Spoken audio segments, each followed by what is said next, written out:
The thunderous applause echoed through the grand ballroom of the Langham Hotel in Boston as Harrison Wells, CEO of Quantum Innovations, received yet another award for technological innovation. At 45, his salt and pepper hair and tailored Brioni suit projected the perfect image of success. The crystal trophy in his hands, his third this year, felt oddly hollow as he scanned the room of admirers, colleagues, and competitors, all raising their champagne flutes in his direction. To Harrison Wells, the man who revolutionized clean energy storage and made billions doing it, announced the event host. Harrison forced a smile that didn't reach his eyes. From the outside, his life appeared perfect. A $4.2 billion net worth, a penthouse overlooking Boston Harbor, a collection of rare cars, and a company that employed over 10,000 people worldwide. Yet as he stood there accepting accolades, something gnawed at him, a persistent emptiness he couldn't fill with acquisitions or achievements. Later that evening, as his driver navigated through the rain-slicked streets of Boston, Harrison loosened his tie and stared at the city lights reflecting off the wet pavement.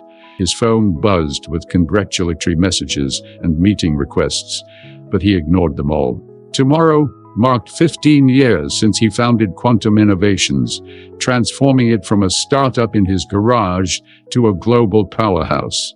The company was planning a celebration, but Harrison had ordered his assistant to keep it minimal. Anniversaries only reminded him of time passing, time spent building an empire, but little else. The car pulled up to his building, and Harrison nodded to the doorman as he entered. The penthouse elevator required his fingerprint, whisking him directly to the top floor, where panoramic windows revealed the stormy night over the harbor. Lightning flashed, briefly illuminating the elegant but sterile space he called home. Despite the interior designer's best efforts, the penthouse felt more like a luxury hotel suite than a home. Harrison poured himself 2 fingers of 25-year-old Macallan and walked to his study. Tomorrow's board meeting required review of several documents, though his mind was elsewhere. As he sat at his desk, lightning struck again, followed by a deafening crack of thunder. The power flickered for a moment, and his security system beeped, resetting itself. Out of habit, Harrison glanced at the wall safe, hidden behind an abstract painting, a safe that held his most important documents and a few family heirlooms. Something seemed off. The painting hung slightly askew, as if the power surge had somehow affected it. Standing to adjust it, Harrison noticed a thin edge of paper protruding from the safe's door. Impossible, given the safe's airtight seal. His heart rate quickened as he moved the painting aside and entered the combination. As the heavy door swung open, an unfamiliar manila envelope slipped out, landing at his feet. Harrison froze. He knew every item in that safe intimately. This envelope wasn't his. With trembling fingers he picked it up. No markings, no address, just a simple adhesive seal. Breaking it open, he extracted several sheets of paper. The first was a child's drawing, crude but heartfelt, of 2 stick figures holding hands. One tall, one small. Written across the top in colorful, uneven letters were the words, "To my future father. LD, my name is Theo Teller, and if this introduction has already piqued your curiosity, leave your like to follow the unfolding of this extraordinary journey. If you've ever had a moment when a single discovery changed everything you thought you knew about yourself, subscribe to this channel now and share in the comments the most unexpected revelation you've ever experienced, just like our protagonist is about to face. Also tell me which city you're watching this story from. Each message and subscription gives me strength to bring more stories that will stir your emotions. Harrison slumped back into his chair, staring at the drawing as if it might vanish if he blinked. Behind it were more papers, legal documents, photographs, and a handwritten letter. The room seemed to spin around him as he spread the contents across his mahogany desk. The first photograph showed a young woman with auburn hair and a gentle smile. She looked vaguely familiar, but Harrison couldn't place her. The second photo made his breath catch. The same woman, visibly pregnant, standing outside what appeared to be a medical building. The third was of a child, perhaps 5 or 6 years old, with Harrison's unmistakable green eyes and cleft chin. His hands shook as he unfolded the letter. "Harrison," it began, "if you're reading this, then what I feared has happened. My name is Elizabeth Morgan. We met briefly 15 years ago at the MIT Technology Conference, where you first presented your energy storage concept. What you don't know is that our brief connection resulted in a child, our daughter Sophia." Harrison dropped the letter as if it had burned him. 15 years ago, the MIT conference. He remembered it well. It was where he'd secured his first major investor. The celebration afterward had been a blur of champagne and congratulations. Elizabeth Morgan. The name stirred something in his memory. A woman with auburn hair who'd asked insightful questions about his thermal conversion process. They'd talked for hours at the hotel bar, and then he picked up the letter again, heart pounding against his ribs. "I never told you about Sophia because I saw the path you were on. The ambition in your eyes told me everything I needed to know. You were destined for greatness, and a surprised child would only be an obstacle. I made the choice to raise her alone, and I've never regretted giving her life. What I do regret is denying her knowledge of her father, and you the knowledge of your daughter." Harrison reached for his scotch, downing it in one burning gulp. A daughter. He had a daughter, 15 years old now. A teenager he'd never met, never known existed. "I've been diagnosed with late-stage ovarian cancer," the letter continued. "My prognosis is poor. I've arranged for this package to be delivered to you upon my passing. Sophia has been staying with my sister Janet, but this is only temporary. She needs her father now." The final page contained contact information for Janet Morgan in Cambridge, Massachusetts, less than 30 minutes from where he sat, and a legal document naming him as Sophia's biological father, with DNA test results confirming paternity with 99.8% certainty. Harrison stumbled to the window, watching lightning illuminate the harbor. His reflection stared back at him, a successful man at the height of his career, suddenly confronted with a past he never knew, and a responsibility he never anticipated. The empire he'd built, the fortune he'd amassed, the power he wielded in boardrooms across the globe, none of it had prepared him for this moment. His phone rang, jarring him back to reality. It was Marcus, his COO, probably calling about tomorrow's anniversary celebration. "Not now," Harrison muttered, silencing the device. He returned to the desk and picked up the child's drawing again. "To my future father." Had Sophia known about him all along? Had Elizabeth told her about the brilliant inventor who never knew she existed? Or was this drawing made recently? A hopeful message from a girl facing the loss of her mother and an uncertain future. Harrison's mind raced with questions, each more overwhelming than the last. What kind of person was Sophia? Did she inherit his aptitude for science and mathematics? Did she have friends, hobbies, dreams? Was she angry at him for his absence, or simply curious about the man whose DNA she carried? The clock on his desk read 11:42 p.m.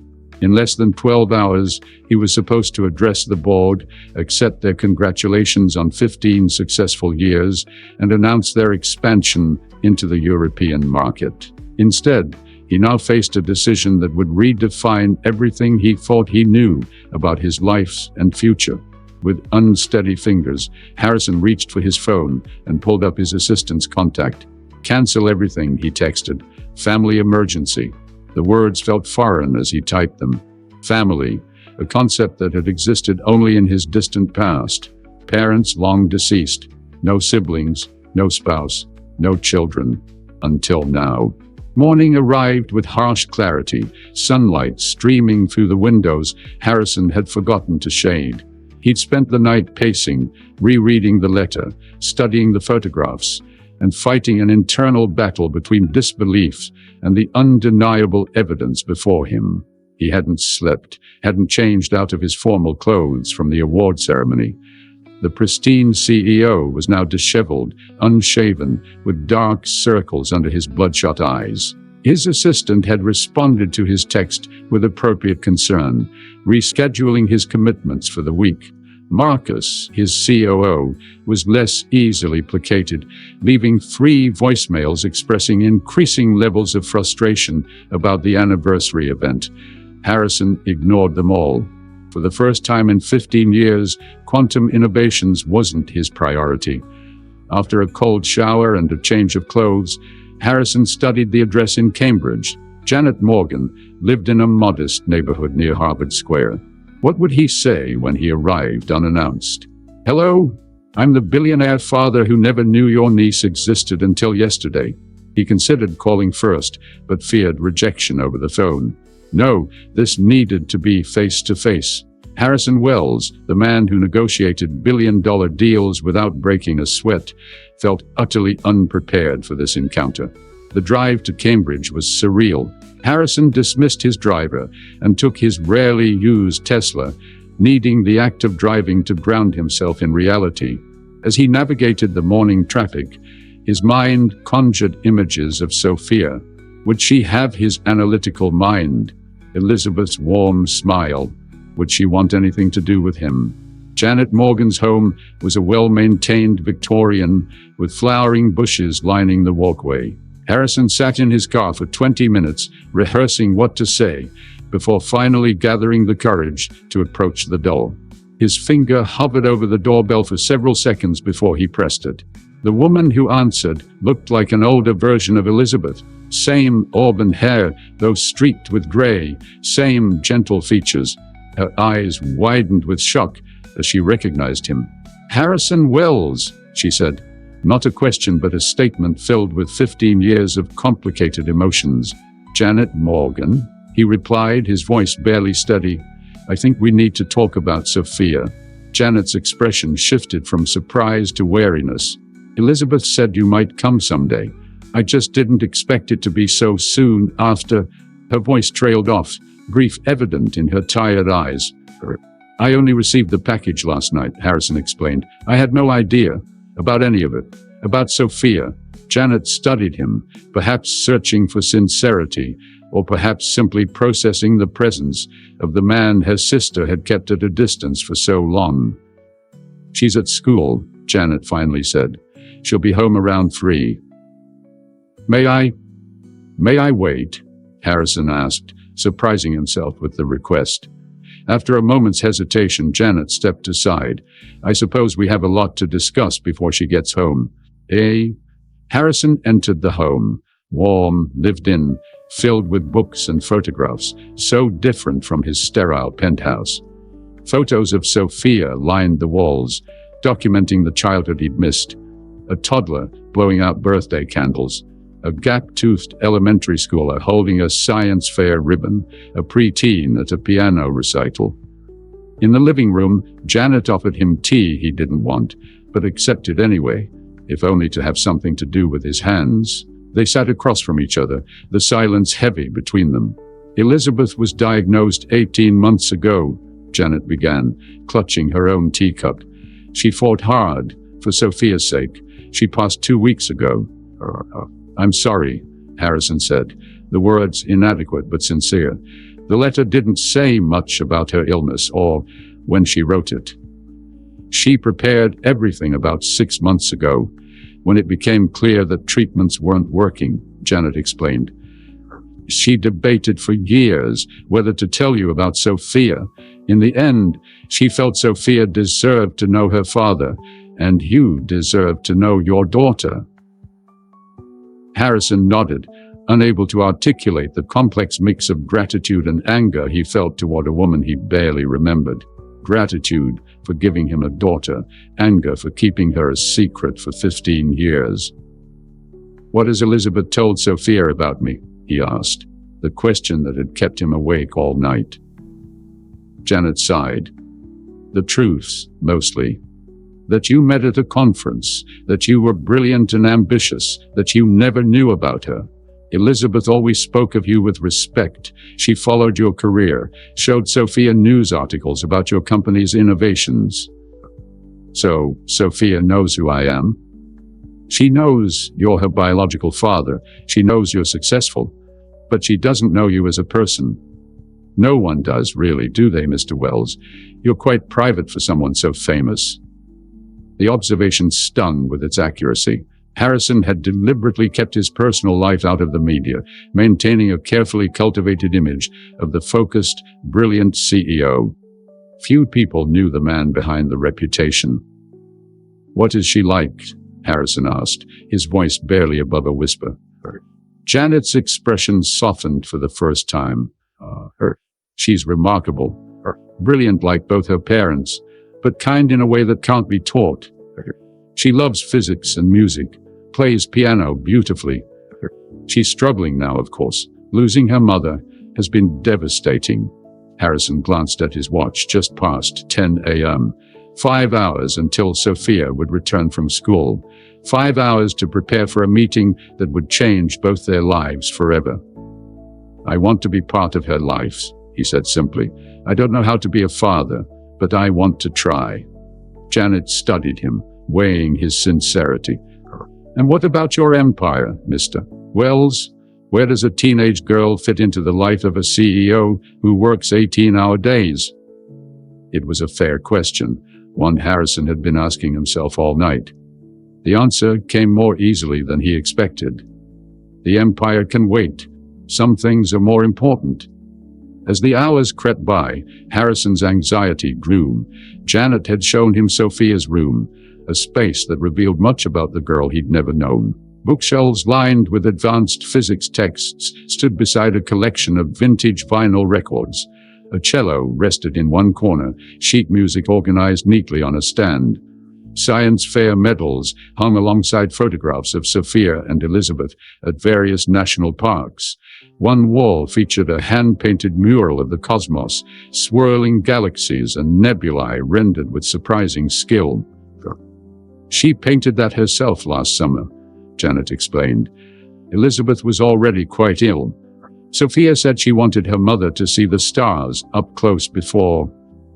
She didn't finish the sentence. On Sophia's desk sat a framed photograph of Elizabeth, smiling despite the visible effects of her illness, her arm around Sophia at what appeared to be a school event. Beside it lay an open notebook filled with complex equations, work that seemed advanced, even for a high school student. "She's working on some theoretical physics problem," Janet said, noticing Harrison's interest. "Something about quantum entanglement. She spends hours on it." Harrison felt a surge of pride, followed immediately by sadness. His daughter had inherited his scientific mind, yet he'd played no role in nurturing it. Back in the living room, Janet showed him more photographs and shared stories. Sophia at 7, building elaborate structures with magnetic tiles. Sophia at 10, winning a regional chess tournament. Sophia at 13, presenting at a youth science symposium. Elizabeth didn't want her growing up entitled, Janet explained. She could have pursued child support, given who you are, but she worked 2 jobs instead, teaching physics at a private school and consulting for research firms. Everything she earned went toward giving Sophia opportunities. The revelation deepened Harrison's respect for Elizabeth, while amplifying his guilt. He'd been amassing billions while the mother of his child worked double shifts to provide for their daughter. "Did Elizabeth ever regret not telling me?" Harrison asked. Janet considered the question. She questioned her decisions sometimes, especially when things were financially tight, but she always came back to the same conclusion, that allowing you to become the success you were destined to be was the right choice. Elizabeth was remarkably unselfish that way. At 2:30, Janet glanced at the clock. "She'll be home soon. Would you like me to give you some privacy for your first meeting?" The question sent a fresh wave of panic through Harrison. I think that might be overwhelming for her. Perhaps it would be better if you were present, at least initially." Janet nodded. "That's probably wise." As they waited, Harrison found himself fidgeting, a habit he'd broken years ago. The man who commanded boardrooms was now nervous as a schoolboy. "What if she hates me?" he asked suddenly. Janet's expression softened. "Sophia doesn't hate easily. She'll have questions, certainly, probably some anger too. but she's been curious about you her whole life." At 2:52, they heard the front door open. Harrison's heart hammered against his ribs as footsteps approached the living room. "Aunt Janet, you won't believe what happened in physics today. Mr. Brennan actually admitted he was wrong about—" Sophia Morgan Wells stopped abruptly in the doorway, her sentence left unfinished as she saw the visitor sitting in her living room. She was tall for 15, with Harrison's height and build, Elizabeth's auburn hair, and striking green eyes, unmistakably her father's. She wore jeans and an MIT sweatshirt, a heavy backpack slung over one shoulder. For what felt like an eternity, no one spoke.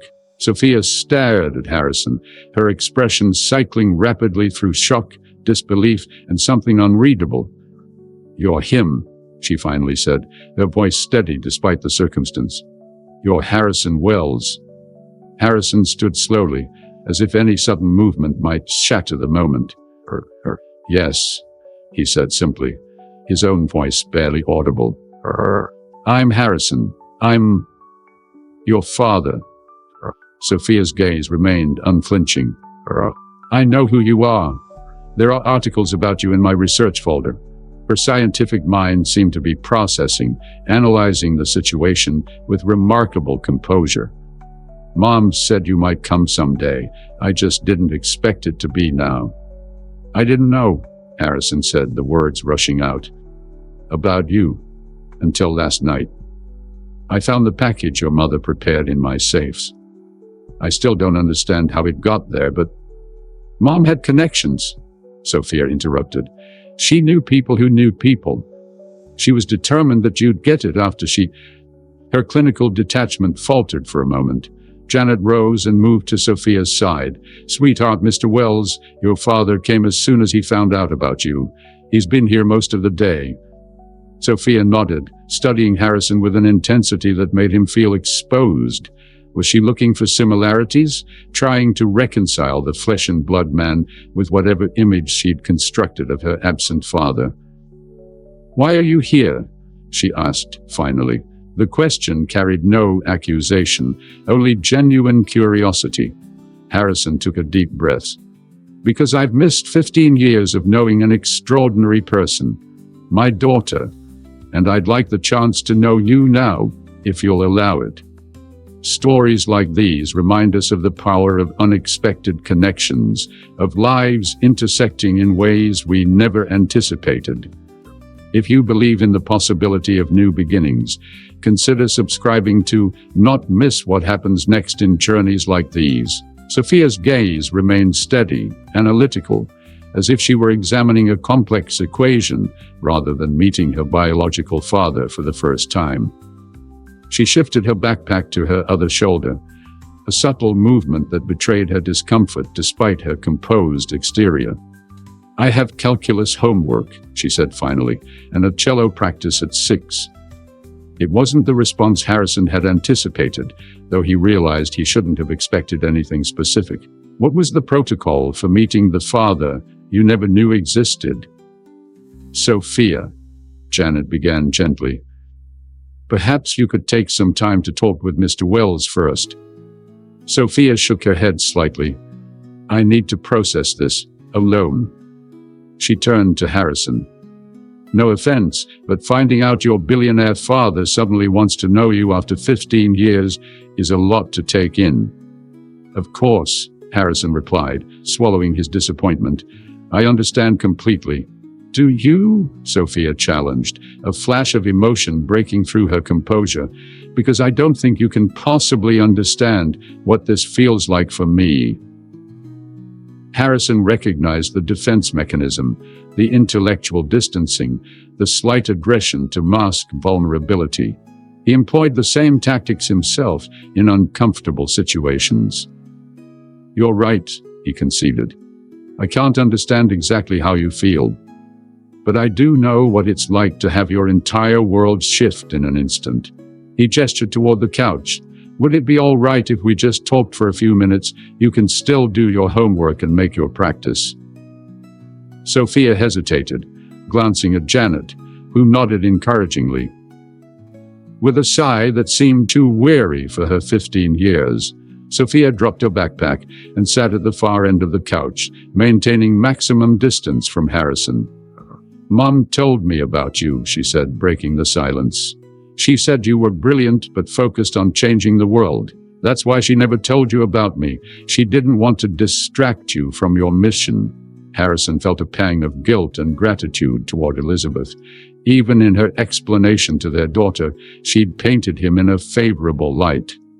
"Your mother sounds like she was an extraordinary woman," he said carefully. "She was," Sophia replied, her voice hardening.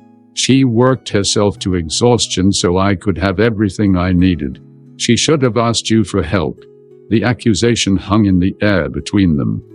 "Yes, she should have," Harrison agreed, surprising both Sophia and himself with his candor. "If I had known about you, I would have provided everything you both needed. But I can't change the past, Sophia. I can only try to be here for you now." Sophia studied him, doubt clear in her expression. "And how exactly do you plan to do that? Are you going to move me into your penthouse, enroll me in some elite private school, show up at my science fairs between board meetings?" Each question struck like a dart, precisely targeted to expose his lack of planning. Harrison, the man who strategized 5 years ahead for his company, had no concrete plan for integrating a teenager into his life. "I don't know," he admitted honestly. "I haven't figured it all out yet. But I'm willing to adjust my life in whatever ways necessary to be part of yours, if you'll give me that chance." Sophia's gaze dropped to her hands, which were twisting in her lap. For the first time, Harrison glimpsed vulnerability beneath her composed exterior. "Mom made me promise on her deathbed that I would give you a fair chance if you ever came into my life," she said quietly. "She said I shouldn't judge you for the past, that you deserved to know me, and I deserved to know you." Harrison felt a rush of gratitude toward Elizabeth, her final gift to both him and their daughter. "Your mother was very wise," he said gently. "She also said I shouldn't let you buy my affection," Sophia added with surprising sharpness. "That I should make you earn it, just like anyone else would have to." A smile tugged at Harrison's lips, despite the gravity of the situation. "She really did know me, didn't she? Even from just that brief meeting." The tension in the room eased slightly as Sophia's lips quirked in the ghost of a smile. "She said you'd try to solve problems by throwing money at them." "It's an occupational hazard," Harrison admitted. "When you've built your life around acquisition and expansion, it becomes your default approach." Janet, who had been silently observing their exchange, stood. "I think I'll make some tea and give you two a few minutes alone." As she left, Sophia straightened her posture, as if preparing for a more formal conversation. "I have conditions," she said. Harrison blinked, momentarily taken aback by her directness. "Conditions?" "For getting to know each other," Sophia clarified. "First, I'm not leaving Aunt Janet. This is my home now, and I've already lost enough stability." Harrison nodded, relieved that she was at least considering a relationship.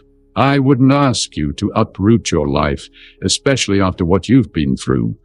Second, I won't be paraded around as Harrison Wells's secret daughter. My privacy is important to me." "Absolutely," Harrison agreed. "I've always been protective of my private life as well." Sophia took a deep breath before continuing. "Third, I want to know everything. About you, about why you never tried to find out if that night with my mother resulted in me. About what happened between you two." This condition was more challenging. The truth was, Harrison barely remembered Elizabeth beyond their intellectual connection and brief physical encounter. He'd been consumed by his startup, exhausted from pitching to investors, and the celebratory drinks afterward had blurred many details. "I'll tell you everything I can," he promised. though I'm afraid I may disappoint you with how little I remember of that time. I was singularly focused on my company." Sophia nodded, unsurprised. "Mom said you were like that. Tunnel vision when it came to your work. She said I got it from you. My teachers call it hyperfocus." Harrison recognized the term. His own employees used it to describe his ability to work on problems for days without distraction. "There's one more condition," Sophia said, her voice softening slightly. "Don't make promises you can't keep. If you're going to be in my life, actually be in it. Don't just delegate me to assistants or show up for holidays." The condition revealed what Sophia truly feared, that Harrison's interest was temporary, that she would be abandoned again. "I promise," Harrison said, meeting her gaze directly. "I won't disappear on you, Sophia." A heavy silence fell between them, filled with 15 years of absence and the uncertain future ahead. "Your company is having its anniversary today," Sophia said suddenly. "It was in the business news Mom used to follow. Shouldn't you be there?" Harrison shook his head. "Some things are more important than anniversaries." For the first time, Sophia's expression softened genuinely. "Mom would have liked hearing you say that." The following days unfolded with cautious steps toward an unfamiliar relationship. Harrison had extended his family emergency indefinitely, delegating critical tasks to Marcus and attending only the most essential virtual meetings from Janet's guest room, which she had graciously offered for his use. His presence in Cambridge raised eyebrows among his executive team, but Harrison provided no explanations beyond the vague, personal matter that required his attention. Each interaction with Sophia felt like navigating a minefield, moments of connection interspersed with uncomfortable silences and barely concealed wariness. She maintained her academic routine, attending school and extracurricular activities, while Harrison attempted to carve out a place in her structured life. They established a tentative ritual of evening discussions in the living room, where Harrison would ask about her day, and Sophia would respond with increasing, though still measured, openness. On the fourth evening, Harrison arrived at dinner with a small package. "I brought something for you," he said, sliding it across the table to Sophia after they'd finished eating. She eyed it suspiciously. "I told you not to buy my affection." "It's not new," Harrison assured her. "It's something I've had for many years, something important to me." Curiosity overcoming caution, Sophia unwrapped the package to reveal a battered notebook with yellowed pages and a worn leather cover. "This was my first ideas journal," Harrison explained as she carefully opened it. "I started it when I was 16, just a year older than you are now. The initial concept for quantum energy storage is in there, along with dozens of other inventions I never pursued." Sophia traced her fingers over the equations and diagrams that filled the pages, recognizing the foundations of what would eventually become quantum innovation's groundbreaking technology. "You were working on zero-point energy propagation as a teenager?" she asked, genuine admiration in her voice for the first time. Harrison nodded. "I was obsessed with finding energy solutions that wouldn't destroy the planet. My father worked in a coal mine until black lung disease took him when I was 12. I wanted to make his sacrifice mean something." Sophia looked up sharply. "Mom never told me about your parents." "She couldn't have known much," Harrison said, surprised by how easily the long-buried memories surfaced. "I didn't talk about them back then. It was too painful." "What was your mother like?" Sophia asked, setting down the notebook with newfound interest in the man before her. Harrison hesitated, unaccustomed to discussing his personal history. "Brilliant but unfulfilled. She taught mathematics at a community college but had the mind to be a leading theorist. The opportunities just weren't there for a woman from her background in that era." Understanding flickered in Sophia's eyes. "Is that why you created the Women in STEM scholarship program at your company?" The question caught Harrison off guard. "You know about that?" Sophia nodded. Mom applied for a teaching position with your educational foundation once. She was a finalist but didn't get it. A shadow crossed her face. I sometimes wonder how different our lives might have been if she had. The revelation hit Harrison with unexpected force. How close they had come to crossing paths again, to him potentially discovering Sophia's existence years earlier. Why did you stay away from Boston all these years? Harrison asked, the question that had been troubling him since he'd learned they lived just across the river from each other. Sophia shrugged. Mom didn't want to risk running into you, I guess. We moved here to live with Aunt Janet after Mom got sick. The oncology team at Massachusetts General was her best option. She paused, a flash of pain crossing her features. She made me promise not to seek you out while she was fighting the cancer. She said it would only complicate things. And after? Harrison pressed gently. After she died, I found her letter to me, explaining that she'd arranged for you to be contacted. She asked me to wait, to give you time to process everything before I approached you. Sophia's voice hardened slightly. I was going to give you 1 month. If you hadn't shown up by then, I was going to walk into Quantum Innovations headquarters myself. Harrison had no doubt she would have done exactly that. I'm glad it didn't come to that, he said honestly. They fell into silence as Janet cleared the dishes, both lost in private thoughts. Later that evening, Harrison found Sophia in the kitchen, poring over a particularly difficult calculus problem. Without thinking, he pulled up a chair beside her and began working through the equation using a different approach than the one in her textbook. There's an elegant solution using partial differentiation, he explained, writing out the steps. Sophia watched intently, her analytical mind quickly grasping the concept. That's not how Mr. Hendrickson taught it. There are often multiple paths to the same answer, Harrison replied. I found that the standard teaching methods didn't always work for me. For the next hour, they worked through her homework together, their mutual affinity for mathematics creating a bridge where words had failed. Harrison discovered that Sophia had inherited not just his aptitude, but his particular way of visualizing complex problems, seeing patterns and connections that others missed. As they finished the last problem, Sophia turned to him with a hesitant expression. There's a physics symposium at MIT next weekend.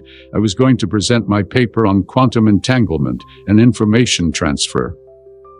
Harrison recognized the unspoken invitation. I'd be honored to attend, he said, careful not to appear too eager. It's not a big deal, Sophia backpedaled. Just a youth science forum, but Mom always came to these things, and Aunt Janet doesn't really understand the technical aspects. I understand, Harrison said gently. I'd really like to be there. Sophia nodded, returning to her notebook. But as Harrison rose to leave, she spoke again, her voice barely audible. I found some of your early papers in Mom's things. She kept everything you ever published. She was proud of you, I think. Even though she never told you about me. The revelation stunned Harrison. This woman he barely remembered had followed his career, had shared his accomplishments with their daughter, had somehow maintained a connection to him, despite their physical separation. I wish I had known her better, he said truthfully. Sophia met his gaze directly. Me too. As Harrison prepared to return to the guest room, Janet approached him in the hallway, speaking softly to avoid being overheard. She's been having nightmares since Elizabeth passed, she confided. She won't talk about them, but I hear her crying in the night. Harrison felt a surge of protective instinct that took him by surprise with its intensity. Is there anything I can do?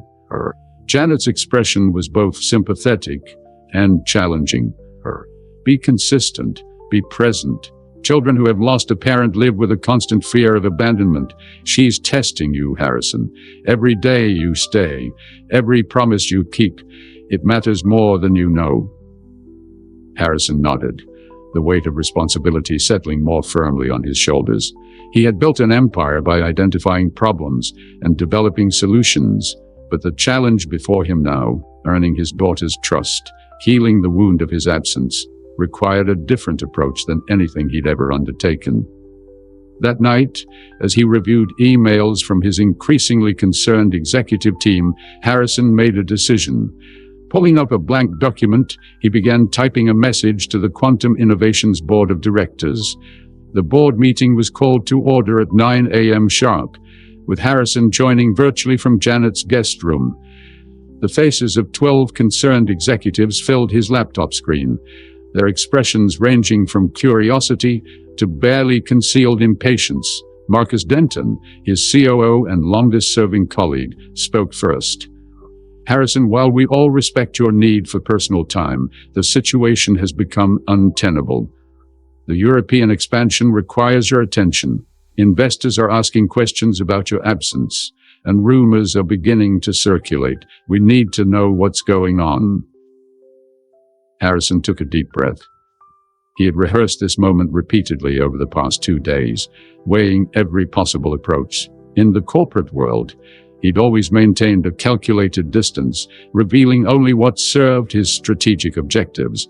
But this situation demanded something different, something authentic. "I recently discovered that I have a 15-year-old daughter," he said simply. The stunned silence that followed was broken only by a few audible gasps. The board members exchanged glances, clearly blindsided by the revelation. "Her mother passed away 2 weeks ago," Harrison continued. "I've been spending time with my daughter, getting to know her, and determining how to best support her during this difficult transition. This is my top priority right now." Marcus recovered first. "Harrison, we had no idea. Of course, family comes first, but the company would continue to thrive under your capable leadership, Marcus," Harrison interrupted. "Which brings me to the second purpose of this meeting. I'm officially requesting a 6-month sabbatical from my CEO duties, effective immediately." The announcement sent another shockwave through the virtual meeting room. Sabbaticals were virtually unheard of for CEOs of major corporations, particularly ones as hands-on as Harrison. During this period, Marcus will serve as acting CEO with full executive authority. "I'll be available for consultation on critical matters, but day-to-day operations and the European expansion will proceed under his direction. I have complete confidence in his abilities." A flurry of questions followed about succession planning, shareholder reactions, press statements, all the predictable concerns of a board faced with unexpected change. Harrison addressed each methodically, presenting the sabbatical as a strategic decision rather than a personal crisis. "One final note," Harrison said as the meeting drew to a close. "I expect my privacy and that of my daughter to be absolutely protected. No press releases about my personal situation, no leaks to business publications. This is a family matter, not a corporate one." After the meeting concluded, Marcus remained on the call, his expression a mixture of concern and curiosity. They had known each other since the earliest days of Quantum Innovations, sharing the struggles and triumphs that accompanied building a revolutionary company. "Are you sure about this, Harrison?" he asked once they were alone. 6 months is a long time in our industry." "I've never been more certain of anything," Harrison replied. "I've missed 15 years of my daughter's life. I won't miss any more." Marcus nodded slowly. "What's she like, your daughter?" For the first time in days, Harrison smiled genuinely. "Brilliant, stubborn, cautious. She has my mind and her mother's heart. She's everything I never knew I wanted in my life." Something in Marcus's expression shifted, a recognition of the profound change in his friend and colleague. "Then she's exactly where you need to be. We'll manage here." The call ended, and Harrison sat back, feeling a strange lightness. In 15 years of building his company, he had never stepped away, not even for a week's vacation. His identity had become so entwined with quantum innovations that the thought of separation had been inconceivable. Yet now, having made the decision, he felt not loss but possibility. His phone buzzed with a text from Janet. "Sophia's science presentation is in an hour. She's nervous." Harrison grabbed his jacket and headed downstairs, where he found Sophia meticulously organizing her research materials at the dining table. She wore a blazer over a simple blouse, her auburn hair pulled back in a neat ponytail, the perfect image of a young scientist preparing for her debut. "Ready for the symposium?" he asked. Sophia looked up, her expression tense. "My slides keep freezing on transition. I tried debugging the presentation format, but there's something wrong with the animation codec." Without waiting for an invitation, Harrison sat beside her and examined the laptop. "May I?" he asked, and at her nod, he began typing rapidly. "It looks like the embedded video is causing the conflict. If we export it separately and then re-link it." Within minutes, he had resolved the issue. Sophia tested the presentation, visibly relieved when it ran smoothly. "Thanks," she said quietly. As they drove to MIT, Harrison noticed Sophia's fingers drumming nervously against her notebook. "Stage fright?" he asked gently. She shook her head. "Not exactly. It's just, this was supposed to be Mom's moment too. She helped me design the initial experiments. We were going to present together before she got too sick."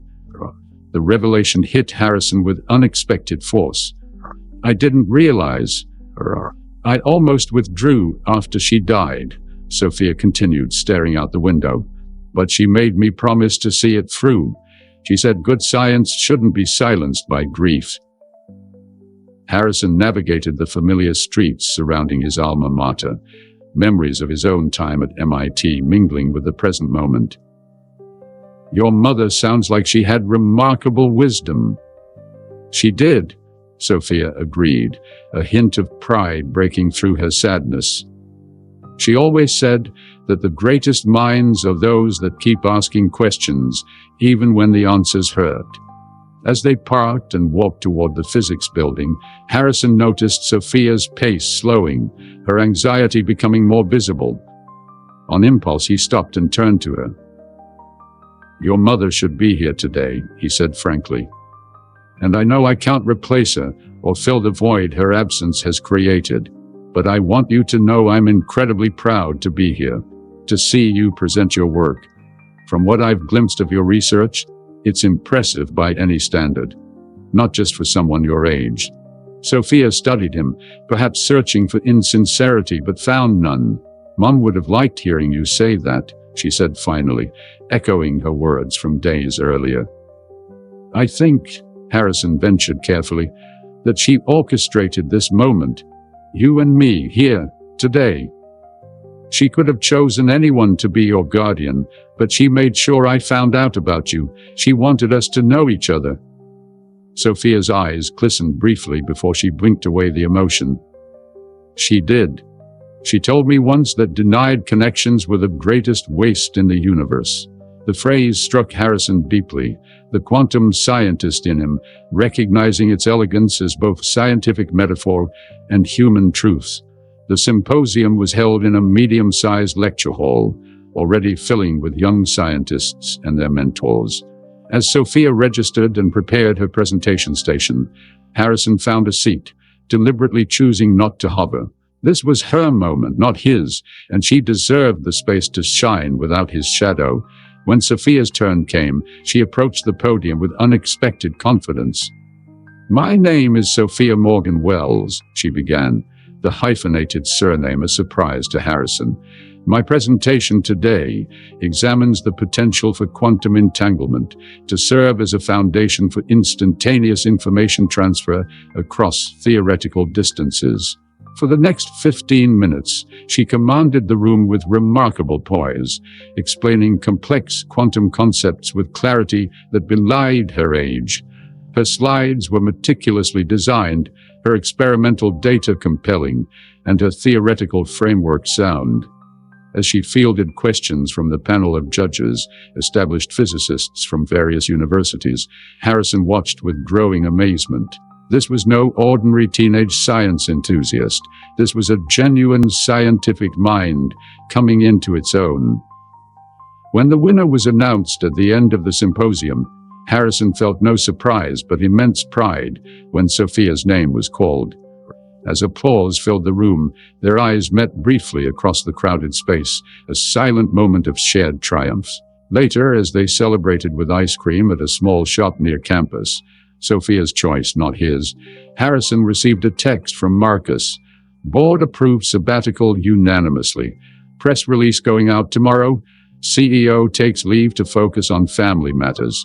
No details included. Harrison slipped the phone back into his pocket, returning his attention to Sophia, who was enthusiastically explaining how she might expand her research based on feedback from the symposium judges. One of them said I should consider applying for early admission to MIT's physics program, she said, excitement breaking through her usual reserve. That I could potentially continue this work at the undergraduate level. Is that something you'd want? Harrison asked carefully. Sophia's expression turned thoughtful. Mom always said education shouldn't be rushed, that there's value in experiencing each stage of life fully. She stirred her ice cream absently. But she also said that when doors open, we should at least look inside. As they walked back to the car, Sophia unexpectedly asked, "Did you really tell your board of directors you're taking time off to be with me?"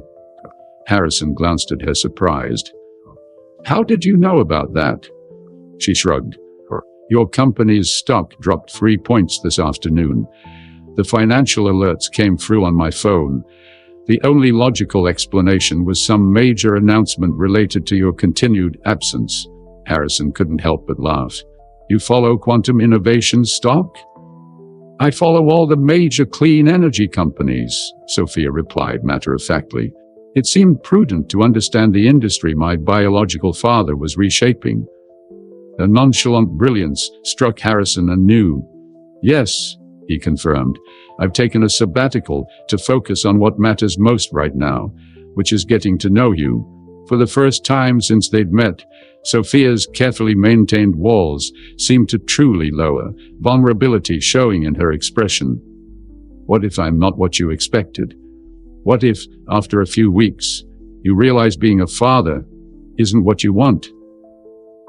The question revealed the fear at the heart of her caution, the same fear Janet had described. Harrison stopped walking, turning to face her directly. "Sophia, I've spent 15 years chasing success, thinking it would eventually bring fulfillment. But standing in that lecture hall today, watching you present your research, I felt something I've never experienced in any boardroom or at any award ceremony. I felt a purpose beyond myself. I don't know how to be a perfect father. I'm certain to make mistakes. But I know with absolute certainty that knowing you is exactly where I'm meant to be." Tears welled in Sophia's eyes before she quickly blinked them away. She didn't respond verbally, but as they resumed walking, she tentatively reached out and took his hand. 6 weeks later, Harrison stood in the doorway of his Boston penthouse, watching as Sophia wandered through the space, her analytical gaze taking in every detail. It was her first visit to his home, a carefully considered step in their evolving relationship. Janet had encouraged the day trip, recognizing Sophia's growing curiosity about her father's life before she entered it. "It's very clean," Sophia observed, trailing her fingers along the pristine kitchen counter. Harrison smiled at the diplomatic assessment. "Sterile is the word you're looking for. My interior designer called it minimalist luxury. I now realize it's simply empty." The penthouse, with its sweeping views and museum-quality furnishings, had once represented the pinnacle of success to Harrison. Now, after weeks in Janet's warm, cluttered home, his own residence felt like an expensive hotel suite, designed to impress, but not to nurture. Sophia paused at the wall of windows overlooking Boston Harbor. The view is incredible, she admitted. You can see all the way to Logan Airport from here. That was actually a selling point for me, Harrison said, joining her. I could watch my corporate jet come and go. Sophia gave him a sideways glance. That's the most billionaire thing you've said yet. Her dry humor, another trait she'd inherited from him, had emerged gradually over the weeks as her comfort level increased. They had established a routine of sorts. Breakfast together before she left for school, evenings spent discussing her studies or his work, occasional outings to museums or science lectures that interested them both. Harrison had even attended a parent-teacher conference, an experience that left him simultaneously proud of Sophia's accomplishments and acutely aware of how much of her life he had missed. "Would you like to see my home office?" Harrison offered, guiding her down the hallway to the space where he'd first discovered Elizabeth's package. The study was the one room in the penthouse that truly reflected its owner, with bookshelves filled with scientific texts, engineering journals, and the occasional historical biography. A large desk dominated the space, multiple monitors arranged precisely, and a whiteboard covered in equations occupied one wall. Sophia immediately gravitated to the whiteboard, studying the notations. "This is the thermal efficiency problem for the new battery design," she recognized, having heard Harrison discuss it during a video call with his research team. "Yes, we're trying to reduce the heat signature while maintaining output," Harrison explained, impressed by her recall. "The current prototype runs too hot for commercial applications." Without hesitation, Sophia picked up a marker and added an equation to his work. "Have you considered a layered cooling system? If you alternate the conductive materials like this, you could create a passive heat sink effect." Harrison studied her addition, a solution that had eluded his team for months. "That's brilliant," he said, the pride in his voice unmistakable.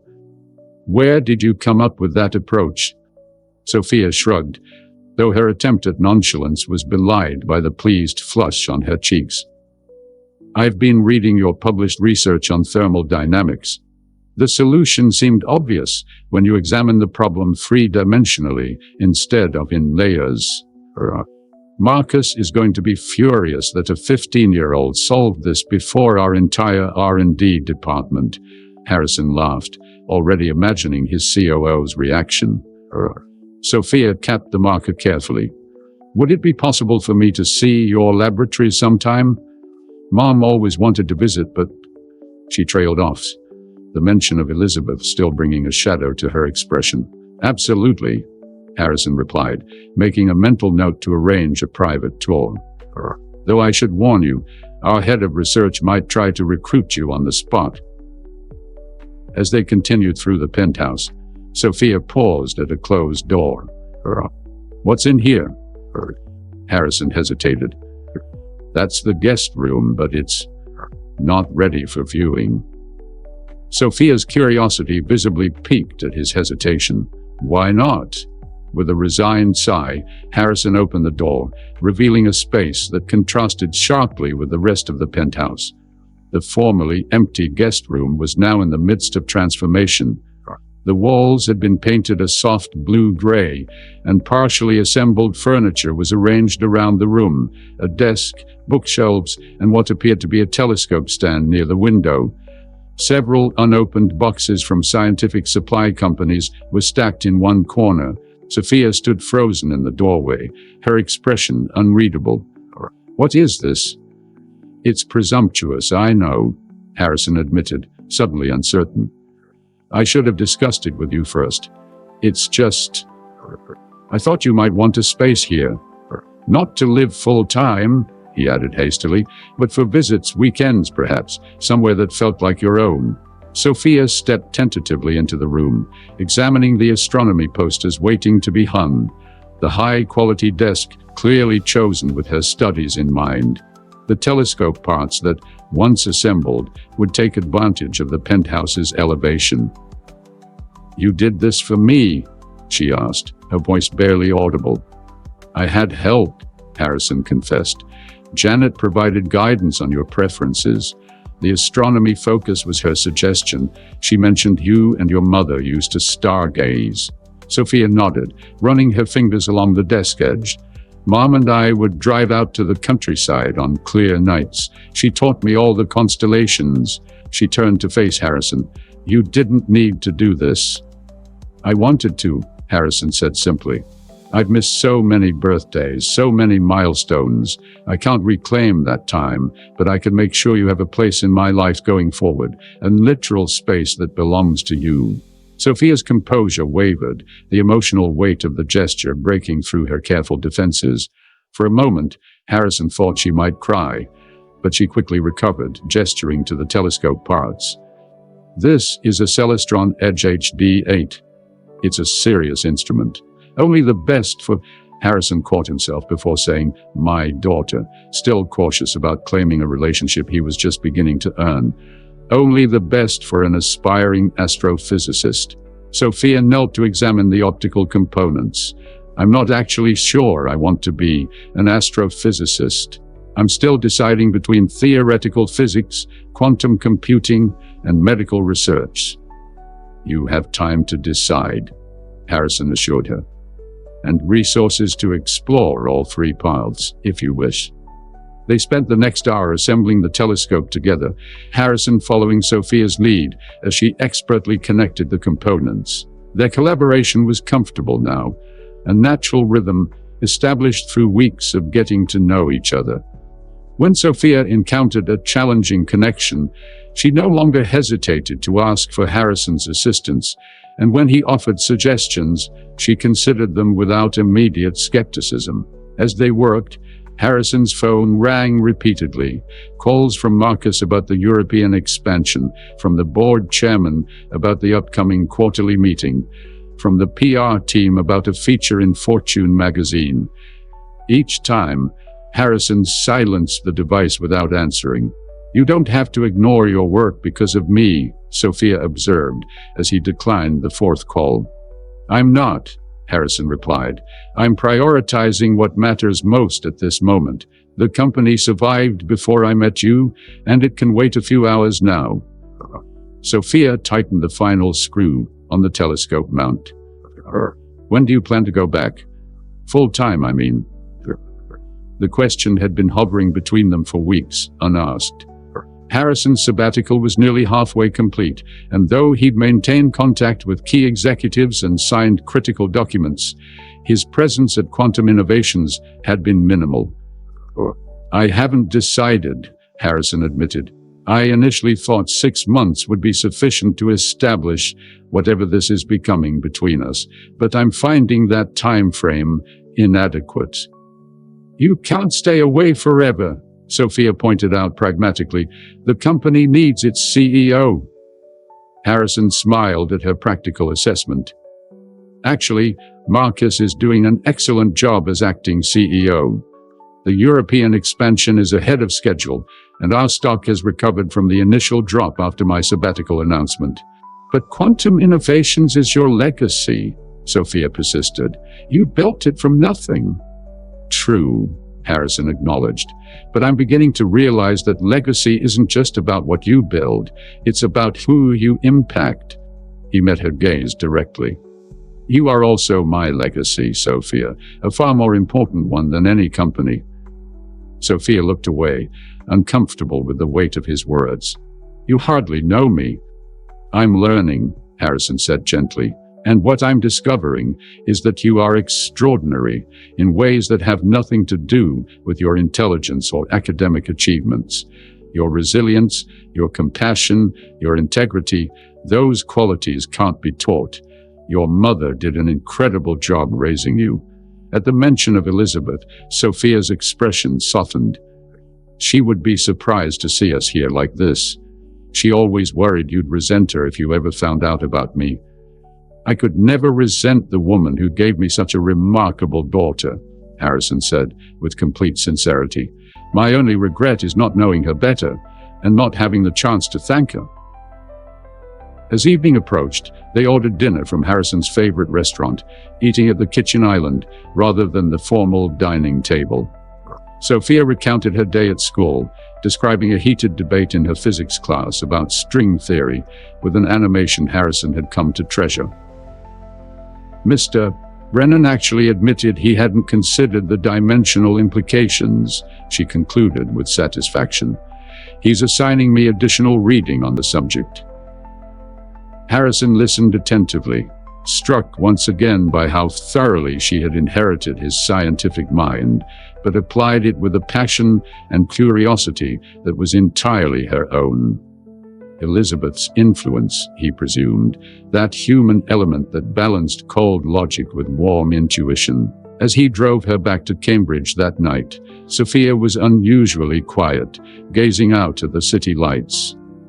"Thank you," she said finally, as they approached Janet's neighborhood, "for the room, for the telescope, for trying." "You don't need to thank me," Harrison replied.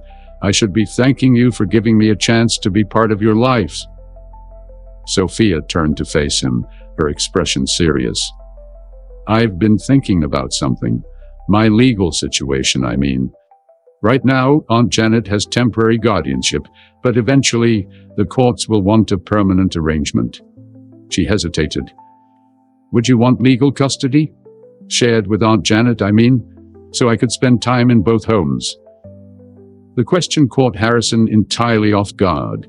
He'd been so focused on earning Sophia's trust that he hadn't considered the legal formalities of their relationship. The fact that she was initiating this conversation, that she was considering a permanent place for him in her life, filled him with unexpected emotion. "I would be honored," he said, his voice thick, "but only if you're certain it's what you want." Sophia nodded slowly. "I think it is. Mom wanted us to know each other. This feels like what she would have wanted." As Harrison pulled up to Janet's house, he saw her waiting on the porch, welcoming light spilling from the open door. The contrast between this home and his penthouse had never been more apparent or more instructive. One was designed to impress, the other to nurture. "I'll pick you up Saturday morning for the tour of the research facility," Harrison confirmed as Sophia gathered her things. 9 o'clock? "I'll be ready," Sophia promised, then hesitated before exiting the car. Harrison? It was the first time she had addressed him by name, rather than avoiding direct address altogether, a small but significant shift. "Yes? I'm glad you found that envelope in your safe." With that, she slipped out of the car and hurried up the walkway to where Janet waited. Harrison watched until they were safely inside, then sat motionless in the quiet car, processing the day's events. His phone buzzed with yet another call from Marcus. This time, Harrison answered. "I need to make some changes when I return," he said without preamble. "What kind of changes?" Marcus asked, concern evident in his voice. Harrison watched the lights in Janet's home, imagining Sophia inside, perhaps already telling her aunt about the telescope or the room being prepared for her. "Everything," he answered. "I need to change everything." 3 months into his sabbatical, Harrison sat in a Cambridge courtroom beside Janet, waiting for their joint guardianship hearing to begin. The process had moved with surprising efficiency once Harrison's legal team became involved, though he had been careful to navigate the system without exploiting his wealth and influence. This arrangement needed to be established on its merits, not his status. Sophia sat between them, unusually formal in a navy dress Janet had helped her select for the occasion. Her auburn hair was pulled back in a neat ponytail, and she clutched a small notebook where she had meticulously recorded her thoughts about the guardianship arrangement, prepared to address the judge if requested. "Nervous?" Harrison asked quietly as the court clerk organized documents. Sophia shook her head. "It's a logical solution that benefits all parties. The judge should recognize that." Her clinical assessment made Harrison smile. Over the past weeks, she had approached the guardianship process with the same analytical precision she applied to scientific problems, researching precedents and outlining the practical benefits of a shared arrangement. Yet Harrison had noticed moments when emotion broke through her methodical exterior, particularly when discussing where she would spend holidays or how her schedule would be divided between Cambridge and Boston. The judge, a seasoned family court veteran named Honorable Patricia Lawson, entered the courtroom and reviewed their case file. Harrison had deliberately requested a judge known for her straightforward approach and child-focused decisions, rather than one who might be impressed by his corporate reputation. "This is an unusual arrangement," Judge Lawson observed after the initial presentations. "Joint guardianship is typically awarded to couples or family members living in the same household. You're proposing a two-household solution." Janet spoke first, her voice steady. "Your Honor, Sophia has been through tremendous change with the loss of her mother. Maintaining her connection to our home, where she lived with Elizabeth during her illness, provides important stability. But Harrison is her biological father, and they've developed a meaningful relationship over these past months. This arrangement acknowledges both needs." Judge Lawson turned her attention to Harrison. "Mr. Wells, you've been absent from Sophia's life for 15 years. Why should the court believe you're committed to parenthood now?" It was the question Harrison had anticipated, but still found challenging to answer concisely. How could he explain the profound shift in his priorities, the reordering of his entire worldview since discovering Sophia's existence? "Your Honor, I can't change the past 15 years. If I had known about Sophia, I would have been present from the beginning. What I can control is every day going forward." He gestured to the documentation submitted to the court. "As you've seen, I've taken a sabbatical from my company to focus on building a relationship with my daughter. I've established college funds, health insurance, and all practical necessities. But more importantly, I've been present for school events, for daily conversations, for the difficult moments when she misses her mother." The judge studied him thoughtfully. "And your demanding career. CEOs aren't known for their work-life balance, Mr. Wells. My priorities have changed," Harrison replied simply. "I've implemented structural changes at Quantum Innovations to ensure I can be the father Sophia deserves, while still fulfilling my professional responsibilities. My company has survived my 3-month absence. It can certainly thrive with a CEO who prioritizes family alongside business." Judge Lawson turned to Sophia. "And you, young lady, you've had quite an adjustment these past months. How do you feel about this arrangement?" Sophia sat straighter, her gaze direct and clear. "I've prepared some thoughts, Your Honor." At the judge's nod, she opened her notebook. 3 months ago, I didn't know my father. I was angry that he hadn't been part of my life, even though logically I understood he didn't know I existed.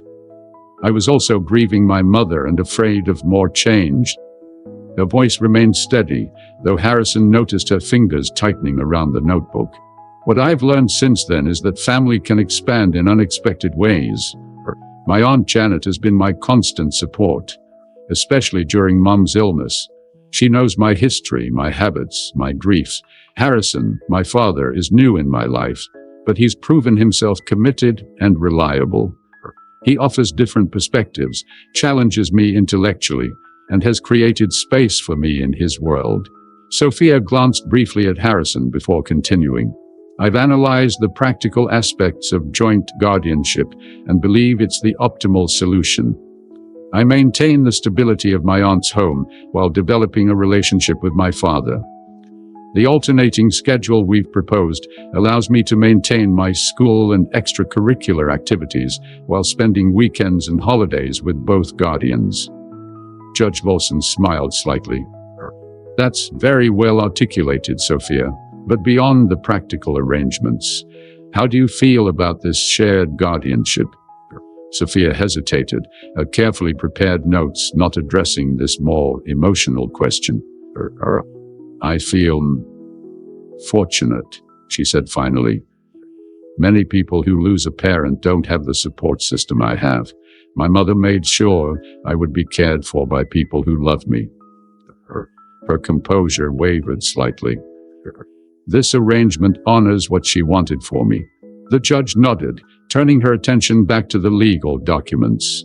After reviewing several more details, including the proposed division of time and financial responsibilities, she rendered her decision. "Based on the evidence presented and the clear wishes of all parties, I'm approving the joint guardianship arrangement as proposed. Ms. Morgan and Mr. Wells will share legal responsibility for Sophia, with physical custody divided per the submitted schedule." She looked directly at Sophia. "This arrangement can be revisited if it's not working for you. The court's primary concern is your well-being." As they exited the courtroom, Janet squeezed Sophia's shoulder. "Your mother would be proud of how you handled that." Sophia nodded, the formality of the courtroom giving way to visible emotion now that the proceedings were complete. "It feels official now," she said quietly. "Are you okay with that?" Harrison asked, suddenly concerned that the legal proceedings had moved too quickly. "Yes," Sophia replied after a moment's consideration. "It provides structure and certainty. I appreciate that." Janet smiled knowingly at Harrison. "That's Sophia speak for I'm happy about it, but processing the emotions." Outside the courthouse, Janet suggested a celebration lunch, but Harrison had anticipated the day differently. "Actually, if you both agree, I have another plan to mark the occasion." He led them to his car, where his driver waited to take them to a location Harrison had arranged in advance. Sophia's curiosity visibly piqued as they traveled through Cambridge and into a residential neighborhood she didn't immediately recognize. "Where are we going?" she asked, as the car stopped before a stately Victorian home, not unlike Janet's, but larger and set back from the street with mature trees providing privacy. "I'd like to show you something," Harrison replied, leading them up the walkway. He used a key to open the front door, revealing a home that was clearly unoccupied but well-maintained, with high ceilings and large windows filling the space with natural light. "What is this place?" Janet asked, running her hand along a polished wooden banister. "It's a possibility," Harrison answered. "The property became available last month. It's 3 blocks from your home, Janet, in Sophia's school district, and has space for a home office where I could work when not at company headquarters." He watched Sophia's expression as understanding dawned. She moved through the rooms with growing interest, pausing in what was clearly designed as a library, with built-in bookshelves lining 2 walls. "You're moving to Cambridge?" she asked, turning to face him. Harrison nodded. "If this arrangement works for everyone." The penthouse never felt like a home, and the commute between Boston and Cambridge has become increasingly impractical as we've settled into our shared schedule. "But your company," Sophia began, "will continue to thrive with a CEO who commutes from Cambridge," Harrison finished. "I've already begun transitioning to a more balanced leadership model, with Marcus handling daily operations and me focusing on innovation and strategic direction." He gestured around them. "This location would allow me to be more present in your daily life without disrupting your established routines with Janet." Janet studied him with newfound respect. "That's quite a significant change, Harrison." "One of many," he acknowledged. "The house has 6 bedrooms. My thought was that you might consider moving here as well, Janet. You'd have your own suite and private space, but we could provide a single home base for Sophia rather than the back-and-forth arrangement." The suggestion clearly surprised both Janet and Sophia. "You want us all to live together?" Sophia asked, her analytical mind visibly processing the implications. "It's just an option to consider," Harrison clarified. "One that acknowledges the importance of both relationships in your life. Janet has been your family far longer than I have, and I wouldn't want to diminish that connection." Janet walked to the large bay window, overlooking a garden that, while currently dormant in the early spring, showed potential for renewal. "Elizabeth would find this amusing," she said with a soft laugh. her straight-laced CEO and her bohemian sister sharing a household for her daughter's benefit. Mom would definitely appreciate the irony, Sophia agreed, a smile lifting the solemnity that had marked her expression since the courtroom. Harrison led them upstairs, where he showed Sophia a corner bedroom with windows facing east and south. This room gets the best morning light. I thought it might work for you, but of course you'd make the final decision. Sophia wandered the space, mentally arranging her belongings. There's room for my telescope here, she observed, testing the view from one window. And enough wall space for my star charts. The basement could be converted into a home laboratory, Harrison added, with proper ventilation and safety features, of course. A spark of genuine excitement flashed in Sophia's eyes at this suggestion. A real lab? With spectrometry equipment? Whatever you need for your research, Harrison confirmed, pleased by her enthusiasm. As they continued touring the house, Sophia walked slightly ahead, opening doors and examining closets with growing animation. Janet hung back with Harrison, speaking quietly. This is a generous offer, but are you certain about this arrangement? Your lifestyle has been very different from ours. Harrison watched Sophia as she measured a bedroom doorway with her arms. My lifestyle was empty, Janet. A showcase rather than a home. What you and Elizabeth created, a household centered on growth, learning, and genuine care. That's what I want to be part of now. Janet studied him thoughtfully. You've changed since that first day you showed up on my doorstep. No, meeting Sophia changed me, Harrison acknowledged. Or perhaps it simply revealed what was always there beneath the CEO persona I've hidden behind for 15 years. By the time they completed the tour, Sophia had adopted a methodical approach to evaluating the property, creating a list of pros and cons in her ever-present notebook. The house has excellent structural integrity, optimal natural lighting, and sufficient space for all our needs, she summarized. The proximity to my school and Aunt Janet's current home are significant advantages. The basement laboratory potential is also compelling. Harrison and Janet exchanged amused glances at her formal assessment. But, Harrison prompted, sensing her hesitation. Sophia closed her notebook, her expression turning more vulnerable than he'd seen since their first meeting. But it's a big change. Another one. I'm still adjusting to everything. Harrison nodded, understanding her caution. There's no rush to decide. The house will be available when, if you're both ready, we can maintain our current arrangement as long as needed. As they prepared to leave, Sophia lingered in the library, running her fingers along the empty bookshelves. Mum's books would fill these nicely, she said softly. She always wanted a proper library. We could dedicate this room to her collection, Harrison suggested. Make it Elizabeth's library. Sophia glanced at him, surprise and gratitude mingling in her expression. You would do that? Your mother gave me the greatest gift possible, Harrison said simply. Honoring her memory is the very least I can do. As they walked back to the car, Sophia fell into step beside Harrison. I've been thinking about names, she said abruptly. Names? Harrison echoed, unsure of her meaning. What I should call you, Sophia clarified. It seems strange to keep calling you Harrison now that you're legally my guardian, but Dad feels premature, Harrison supplied when she trailed off. She nodded. Exactly. You can call me whatever feels comfortable, Harrison assured her. There's no rush to figure that out either. Sophia considered this. Maybe just H for now. It's simple. I like it, Harrison said, touched by this small but significant step. As they drove back toward Janet's home, Sophia remained thoughtful. H, she said, testing the name.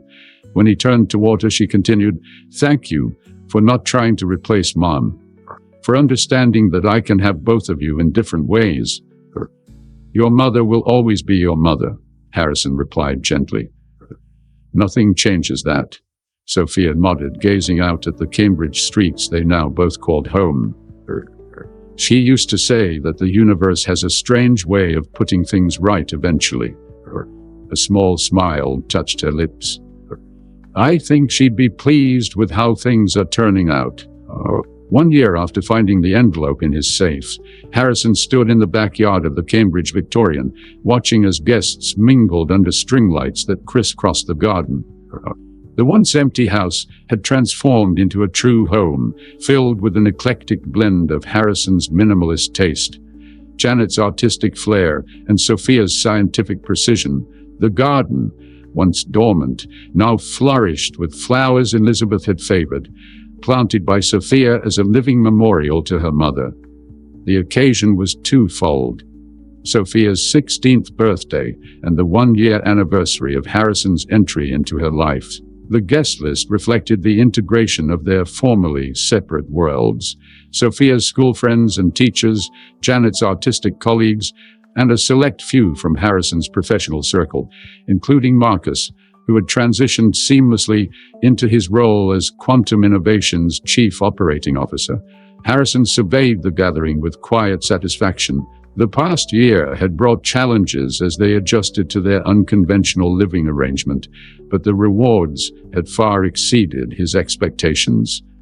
The structured businessman had learned flexibility from Janet's more spontaneous approach to daily life, while she had come to appreciate his methodical problem-solving.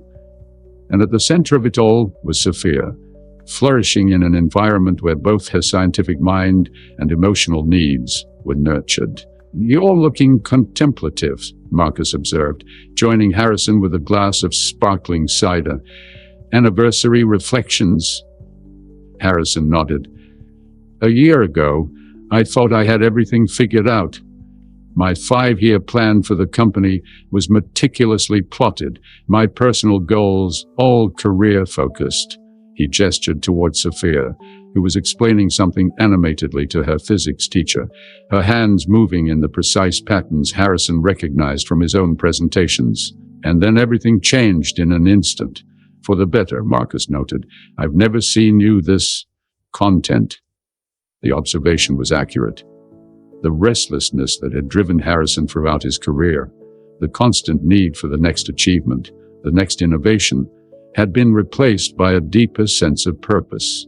His return to Quantum Innovations after the sabbatical had been on markedly different terms. He had restructured his role to prioritize long-term strategy and breakthrough research, while delegating day-to-day operations. The 3-day workweek he now maintained at headquarters, with the remaining days working from his Cambridge home office, had raised eyebrows initially, but had ultimately led to more efficient leadership and, surprisingly, increased innovation. "The company's thriving under the new arrangement," Harrison acknowledged. "The European expansion exceeded projections, and Sophia's cooling system design revolutionized our battery efficiency." Marcus laughed. "The board still can't believe our breakthrough technology came from your teenage daughter." "She prefers young researcher," Harrison corrected with a smile. Sophia's contribution to Quantum Innovations had been formalized through a proper internship, complete with appropriate compensation deposited directly into her college fund. Harrison had been adamant about respecting her intellectual property, rather than simply appropriating her ideas as a family matter. Across the garden, Janet emerged from the house carrying Sophia's birthday cake, a confection designed to resemble the night sky, with constellations rendered in silver edible dust. The guests gathered as Sophia took her place at the center of the table, her expression a mixture of embarrassment and pleasure at being the focus of attention. As Harrison moved to join them, his phone vibrated with a notification from the house security system. Someone had rung the front doorbell. Checking the camera feed, he was surprised to see an unfamiliar elderly couple on the porch. He excused himself and made his way through the house to the front door. The couple, the man tall and distinguished with silver hair, the woman petite with kind eyes, looked up expectantly as he opened the door. "May I help you?" Harrison asked. The man stepped forward, his posture suggesting military background despite his age. "Mr. Wells, I'm Richard Morgan, and this is my wife, Margaret." He paused, seeming to gather himself. "Elizabeth was our daughter." Harrison froze momentarily, processing the introduction. Elizabeth's parents, Sophia's grandparents, whom neither he nor Janet had been able to locate when searching for extended family after the guardianship hearing. "Please, come in," he said, recovering quickly. "We're celebrating Sophia's birthday in the garden. I know she'll be thrilled to see you." Margaret Morgan touched his arm lightly as they entered. "We owe you an explanation for our absence.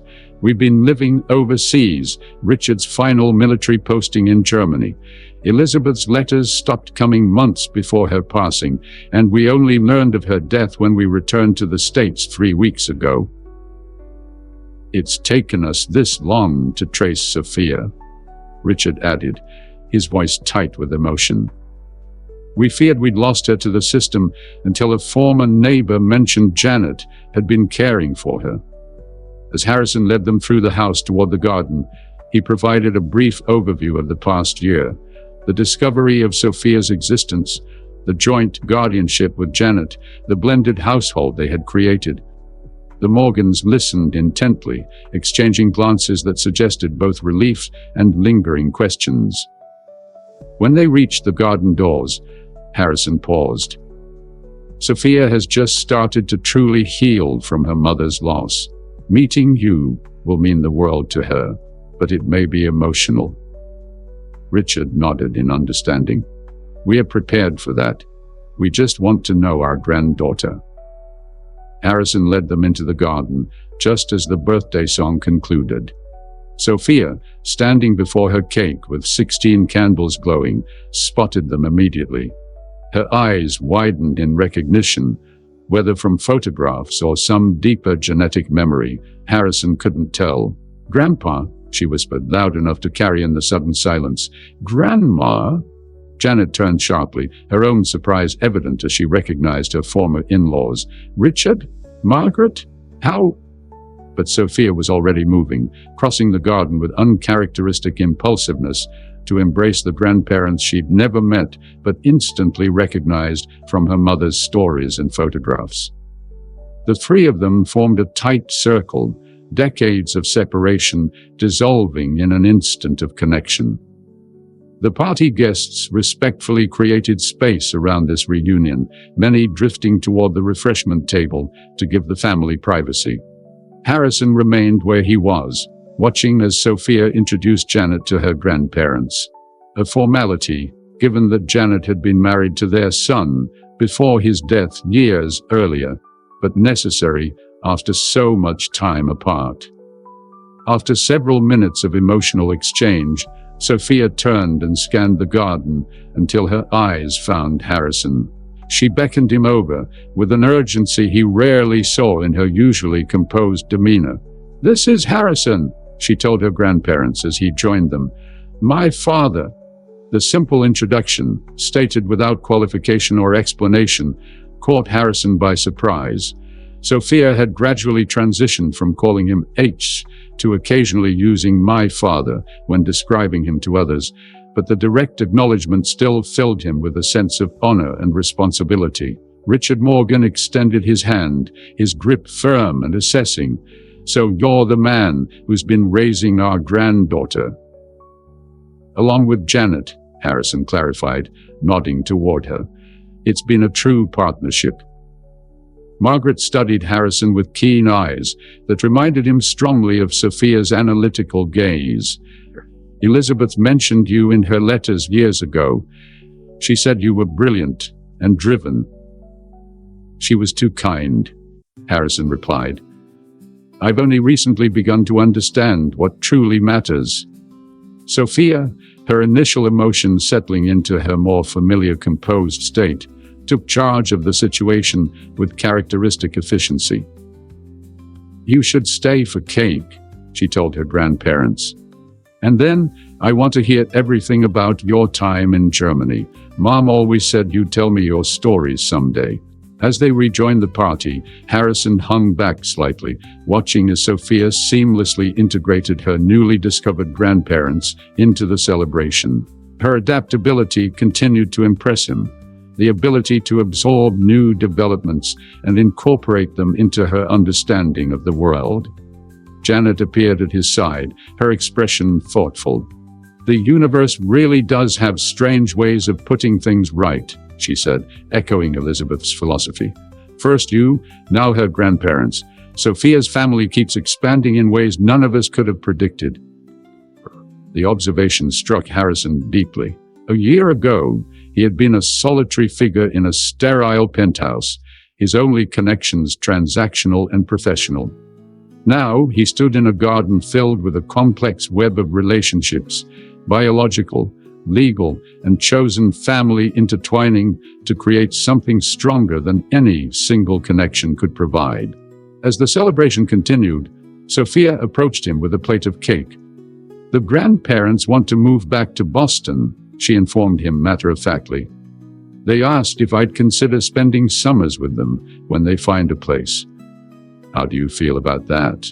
Harrison asked, noting her carefully neutral expression. Logistically complex, but emotionally satisfying, she replied in typical Sophia fashion before allowing a small smile. It's nice having more family, especially since they knew Mom when she was young. Harrison nodded, understanding the value of these connections to Sophia's developing sense of identity. We'll make it work. That's what we do. Sophia's smile widened slightly. That's what you always say now. We'll make it work. Because we always do, Harrison replied simply. As evening deepened, guests gradually departed, leaving only the newly expanded family circle. They gathered in the library, now filled with Elizabeth's books, just as Sophia had envisioned, where Richard and Margaret shared stories of Elizabeth's childhood, filling gaps in Sophia's understanding of her mother's life.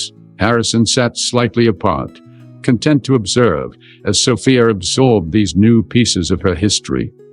The room, with its warm lighting and walls of books, had become the heart of their home, a place where knowledge and emotion coexisted comfortably, much as they now did in Harrison's remade life.